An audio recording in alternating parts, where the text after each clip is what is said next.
The moment I saw her car in the hotel parking lot, my heart plummeted, a stone sinking into a cold, endless abyss.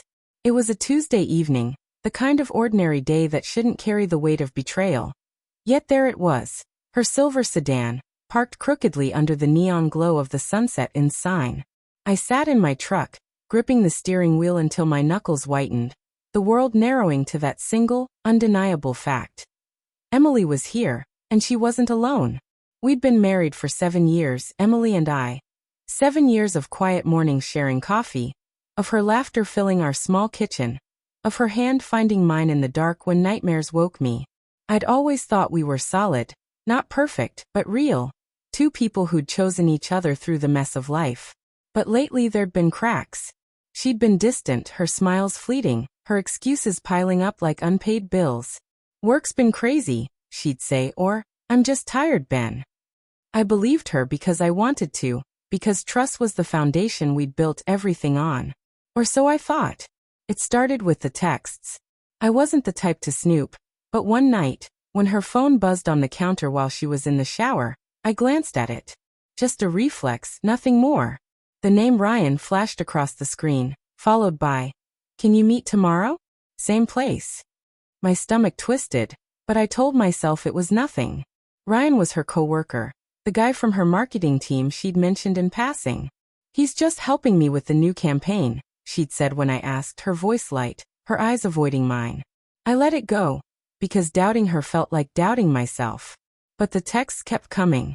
Late at night, early in the morning, always when she thought I wasn't looking. I tried to ignore the gnawing in my gut, the way her laughter sounded different when she was on the phone with him. I told myself I was paranoid, that marriage was about trust, not suspicion. But then came the night she didn't come home until 2 a.m., her hair mussed, her blouse wrinkled, claiming she'd been caught up at the office. The office. As if I couldn't smell the faint trace of cologne on her, a scent that wasn't mine. I followed her that Tuesday, hating myself for it. I'd taken the afternoon off from the auto shop, my hands still stained with grease, my heart heavy with dread. She'd told me she was meeting a client, but when I drove past her office, her car wasn't there. I tracked her phone. God forgive me, I'd installed an app after that late night, and it led me to the Sunset Inn, a cheap motel on the edge of town, the kind of place you don't go for business meetings. I parked across the street, my pulse hammering in my ears. The hotel's sign flickered, casting a sickly yellow light over the lot. I watched, waiting for something to prove me wrong, to show me this was all a mistake. Maybe she was here for a reason.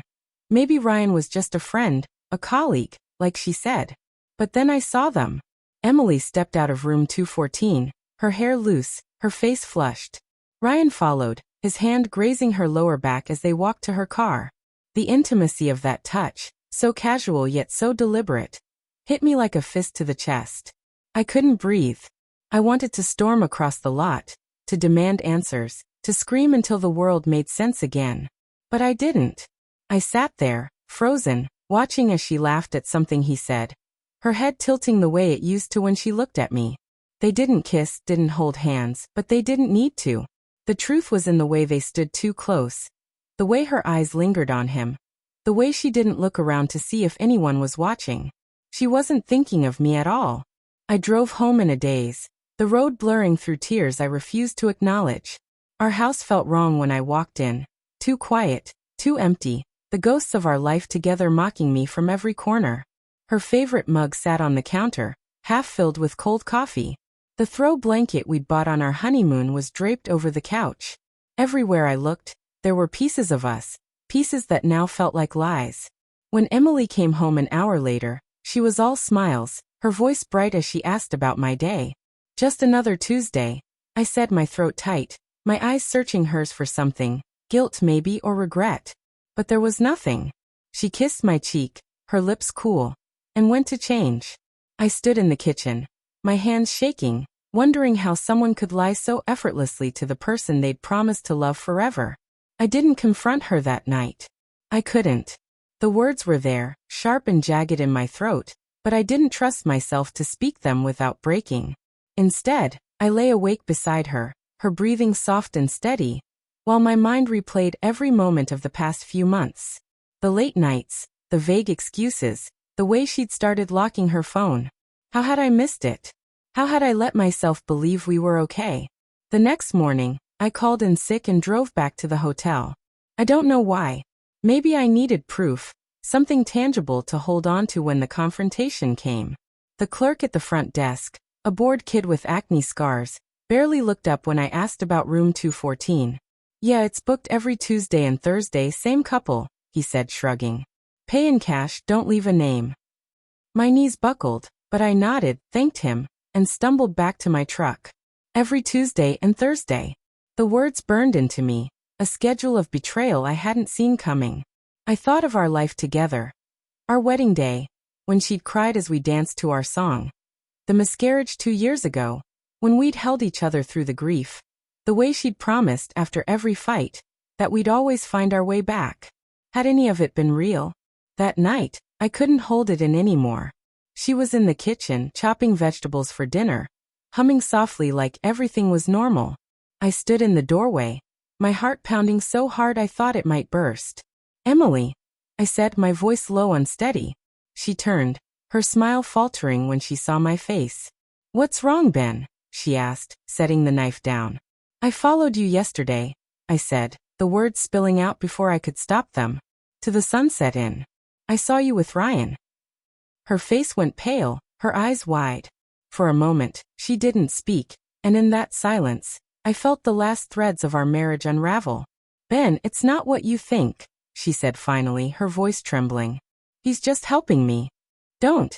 I cut her off, my voice rising. Don't lie to me. Not now. I saw you. I saw the way he touched you. The way you looked at him. Every Tuesday and Thursday, Emily? How long has this been going on? She flinched, her hands gripping the counter. It's not like that, she stammered. We're just friends. I was stressed, and he was there, and... Stop it. I shouted, slamming my hand on the table. The sound echoed, sharp and final. You're my wife, Emily. My wife. And you're sneaking off to a motel with another man. Do you know what that does to me? Do you even care? Tears welled in her eyes, but I couldn't tell if they were for me or for herself. I didn't mean for it to happen, she whispered. It started as nothing. A coffee here, a lunch there. I was lonely, Ben. You're always at the shop, and I. Don't you dare blame me, I said, my voice breaking. I've been here every day, loving you, trusting you. And you threw it away for what? For him. She sobbed then, her shoulders shaking, but I couldn't comfort her. Not this time. The pain was too raw, too deep, like a wound that wouldn't stop bleeding. I love you, Ben, she said, her voice barely audible. I do. I made a mistake. A mistake. The word felt like a slap. 7 years reduced to a mistake. I wanted to scream, to break something, to make her feel the agony tearing through me. But all I could do was stand there, staring at the woman I thought I knew. The woman I'd built my life around. I need to think, I said finally, turning away. I can't do this right now. Ben, please, she called after me, but I was already out the door, the night air cold against my skin. I drove aimlessly, the city lights blurring into streaks of color. I thought of the hotel, of Ryan's hand on her back, of the life we'd promised each other. I thought of forgiveness, of whether I could ever look at her without seeing them together. I thought of love, and whether it could survive this kind of betrayal. By the time I stopped, I was at the lake where we'd had our first date.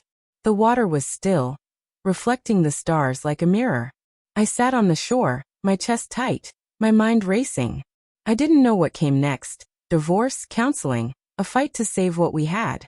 All I knew was that the woman I loved had broken me, and I wasn't sure I could ever be whole again. As the first light of dawn touched the horizon, I made a decision. I wouldn't let this destroy me. I'd face her, demand the truth, and decide what I deserved, not just what she wanted. The road ahead was uncertain, but for the first time in weeks, I felt a flicker of strength. I wasn't ready to forgive, not yet, but I was ready to fight for myself, for the man I was before the sunset and tore my world apart.